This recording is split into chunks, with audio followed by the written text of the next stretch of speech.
Hello, अस्सलाम वालेकुम to well played sports. तो जब आपका प्री मैच प्रेस कॉन्फ्रेंस हो रहा था मोहन बगान versus north east United FC का, तो उसमें मोलिना से एक क्वेश्चन पूछा गया था। पूछा गया था कि अलाइदीने को रोकने के लिए उनके पास क्या-क्या प्लान्स है और क्या उन्होंने उनके ऊपर प्लान्स बनाए कि नहीं। तो मोलिना ने एक जवाब दिया था कि we are going to play against a team, not against a player. मतलब कि वो एक टीम के अगेंस्ट खेलने जा रहे हैं, एक प्लेयर के अगेंस्ट नहीं खेलने जा रहे हैं। इसका सीधा-सीधा मतलब ये था कि वो एक प्लेयर को लेके कोई भी दिखाइए तो प्लान नहीं बना रहे हैं। वो as a team north east United FC को देखते हैं और उनको एज़ अ टीम ही रोकेंगे।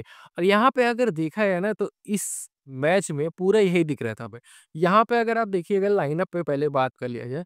लाइनअप में अगर देखिएगा तो आपको मोहन बगान के लाइनअप में देखने को मिलेगा कि दीपेंदु और आशिक खेल रहे थे आपके यहाँ पे। लेफ्ट बैक पोज़ीशन पे आशिक, सेंटर बैक पे दीपेंदु और एक साइड पे टॉम अल्ड्रेड और आपके अ अ, राय थे ही। मिडफ़ील्ड में देखा है तो ज़्यादा चौंकाने वाली बात थी। हम लोग सोच रहे थे कम से कम 2 डिफेंसिव मिडफ़ील्डर्स के साथ जाएँगे क्योंकि डिफेंसिव वर्क करना पड़ेगा। हुआ उसका उल्टा, अपूया खेल रहे थे, उनके साथ-साथ सहल खेल रहे थे जो कि ज़्यादातर अटैक में ही रह रहे थे। वहीं पे अटैकिंग मिडफ़ील्ड पोज़ीशन पे सब कोई सोच रहा था कि ग्रेग आज खेलेंगे, तो वहाँ ग्रेग नहीं खेल रहे थे। वहाँ कौन खेल रहा था? दिमी खेल रहे थे और वहीं पे देखा जाए तो फॉरवर्ड पोज़ीशन पे आपके मनवीर लिस्टन और जेई मैकलेरन खेल रहे थे यहाँ पे।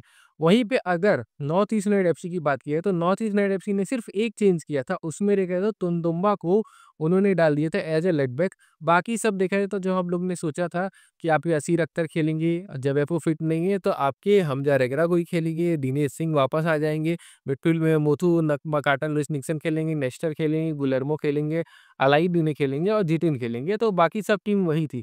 तो कुछ इस तरीके से दोनों टीम्स की फॉर्मेशन थी। मोहन बगान की एक तरीके से आप कह सकते हो 4-1-4-1 फॉर्मेशन थी और सबको चौंका दिया था भाई इस फॉर्मेशन से, क्योंकि सब कोई सोच रहा था कि भाई आपको डिफेंसिवली ज़्यादा वर्क करेगी मोहन बगान। और यहाँ पे जो ये फॉर्मेशन है इसमें आप देखिएगा कि सिर्फ एक डिफेंसिव मिडफील्डर है। ईस्ट बंगाल अलाईदीन को रोकने के लिए 3 डिफेंसिव मिडफील्डर के लाए, जिसमें डिक्सन आपके ज़्यादातर राइट मिडफील्ड पोजीशन पे थे, जिससे कि आपके अलाईदीन को रोका जा सके। लेकिन यहाँ पे मोहन बगान को करने की ज़रूरत ही नहीं पड़ी। हो क्या रहा था कि जब भी अलाउद्दीन अटैक में आ रहे थे, हाँ, और तंगदम्बा जो है ना, वो सामते जितना अटैक में नहीं चढ़ते हैं। ये नॉर्थ ईस्ट रेड एफसी के फैन्स जानते होंगे, सामते जितना वो अटैक में नहीं जाते हैं, तो वो ज़्यादा अटैक में नहीं जा रहे थे। और वो इसलिए भी नहीं जा रहे होंगे क्योंकि उनको इंस्ट्रक्शंस मिले होंगे कि भाई ज़्यादा अटैक में जाओगे तो मनवीर वगैरह रन बना सकते हैं उस पोज़ीशन पे, तो इसलिए वो अटैक में भी नहीं जा रहे थे। अलाइरी वहाँ पे अकेले पड़े थे और मनवीर, जो कि हम लोग जानते हैं भाई वर्क हॉर्स है, पूरी तरीके से डिफेंडिंग में हेल्प करने आ रहे थे आपके राय के। और राय देखा है तो पिछले मैच में भी अगर आप काउंटर अटैक्स को हटा लोगे तो अलाईदीन को लगभग-लगभग वो रोक लिए थे। इस मैच में देखा है तो और भी अच्छे तरीके से डिफेंडिंग किए राय अलाईदीन के अगेंस्ट और उनको रोक लिया। उसके साथ-साथ टॉम अल्रेड भी हेल्प करने आ रहे थे। तो एक तरीके से ट्रायंगल बन जा रहा था अलाईदीन के अगेंस्ट, और जिसकी वजह से देखा जाए तो अलाईदीन का आज गेम ही नहीं चल पाया। बाद में सेकंड हाफ में अलाईदीन को शिफ्ट करा के आपके देखा जाए तो राइट विंग पोजीशन पे डाला गया। तो लगा कि हाँ, वहाँ से कुछ क्रिएट होगा क्योंकि वहाँ पे तो आशिक खेल रहे हैं, जो उतना अच्छा डिफेंसिव वर्क नहीं करते हैं। दीपेंदु जो कि अभी यंग प्लेयर हैं, लिस्टन भी ज़्यादा डिफेंसिव वर्क करने नहीं आते जितना मनवीर आते हैं आपके। तो लग रहा था कि वहाँ से चांसेस क्रिएट होंगे, लेकिन वो भी नहीं हुआ भाई। वहाँ पर भी आशिक और दीपेंदु ज़्यादा बेटर परफॉर्मेंस दिए और आज यहाँ पे देखा जाए तो दीपेंदु का इमर्ज हुआ एक तरीके से। आज सबको भरोसा हो गया कि हाँ, दीपेंदु भी खेल सकते हैं, क्योंकि सबको लग रहा था कि भाई दीपेंदु के साथ हम लोग कैसे जाएँगे, क्योंकि कुछ परफॉर्मेंस उनकी ज़्यादा अच्छी नहीं रही थी। पिछले बेंगलुरु एफसी का अगर मैच याद किया जाए तो। और अलाई देने का देखिए मैच इतना खराब गया है कि ऑन टारगेट 0 है भाई इनके शॉट्स।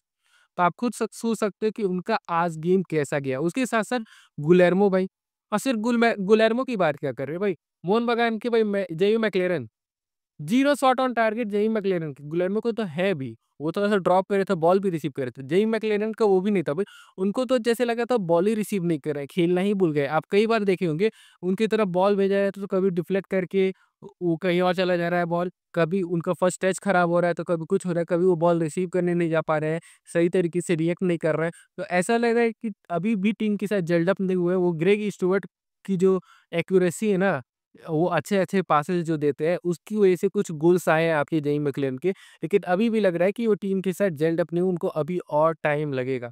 वहीं पे अगर देखा जाए ना, अगर मोहन बगान को देखा जाए तो देखिए 4-2 जब भी बिल्डअप हो रहा था तो यही बन रहा था आपका। सहल आपके मिडफील्ड में आ रहे थे और एक बॉल कैरियर का काम कर रहे थे, जो कि देखा जाए तो मिसिंग था। जब भी दिमी खेलते हैं ना अटैकिंग मिडफील्ड पोजीशन पे, तो वो ज़्यादा अटैक में घुसे रहते हैं।